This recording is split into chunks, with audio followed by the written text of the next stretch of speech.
নমস্কার বন্ধুরা, আজকে নিয়ে চলে এলাম আবারও একটা নতুন রান্না। আজকে বানাচ্ছি শোল মাছ।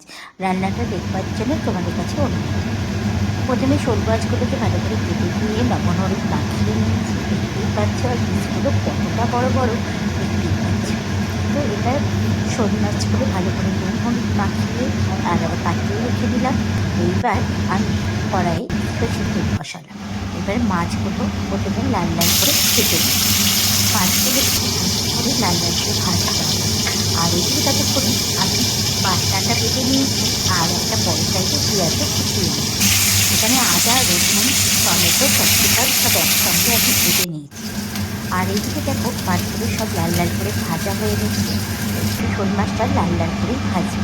এবার ওই কড়াইয়ের মধ্যে পেঁয়াজটা যেটা কেটে রেখেছিলাম সেটা ভালো করে লাল লাল করে ভেজে নিই। যতক্ষণ না পেঁয়াজটা বাদামি কালার আসছে ততক্ষণ কিন্তু এটাকে ভাজতে হবে। পেঁয়াজটা লাল লাল করে ভাজা হয়ে গেলে যে বেটে রাখা মশলাটা ছিল সেই মশলাটা দিয়ে ভালো করে কষাবো। আর আমাদের বাড়িতে তোমার দাদাভাই শোল মাছ খেতে ভীষণ ভালোবাসে। আর আজকে অনেকদিন পর বাজারে এত বড় বড় সাইজের শোল মাছ এনেছে। তার জন্য বাজার থেকে নিয়ে চলে এলাম। ও অন্য মাছের থেকে শোল মাছটা কিন্তু খুব ভালো খায়।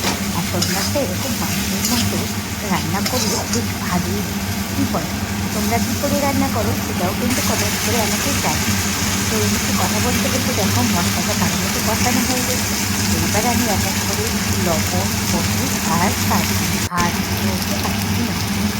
দিয়ে আবারও একসঙ্গে ভালো মতো মিশিয়ে এদিকে মশলা থেকে দেখো তেল ছাড়তে শুরু করেছে আর কালারটা যতটা সুন্দর হয়েছে। এবার আমি মশলাটাকে কষানো হয়ে গেছে, যেহেতু তেলও ছাড়তে শুরু করেছে সেটা এবার আমি একটু জল দিয়ে মশলাটাকে ফুটতে দিই। আমি কিন্তু আজকে এখানে কোনো আলু দিই, কিন্তু শোল মাছের তোমরা আলু দিয়েও রান্না করি অন্য দিন, কিন্তু আজকে আলু দিইনি। আজকে শুধু শোল মাছের ঝালই করছি, কষা কষা টাইপের। তো এবার মাছগুলো দিয়ে ভালো করে ফুটিয়ে নেব। আর তারপরে ওপর থেকে দিয়ে দিব একটু ঘি আর গরম মশলা। তাহলেই রেডি হয়ে যাবে আমার শোল মাছের ঝাল। তো এই গরম মশলা, এখানে কিন্তু আমি শাহি গরম মশলাটা ইউজ করছি। শাহি গরম মশলাটার টেস্টটা কিন্তু খুব সুন্দর। তো রেডি হয়ে গেছে আমার শোল মাছের ঝাল। তাহলে এই রেসিপিটা কেমন লাগলো বন্ধুরা অতি অবশ্যই কমেন্টস করো। ভালো লাগলে লাইক করো। দেখা হচ্ছে আবারও একটা নেক্সট ভিডিওতে তোমাদের সঙ্গে। সবাই ভালো থাকবে।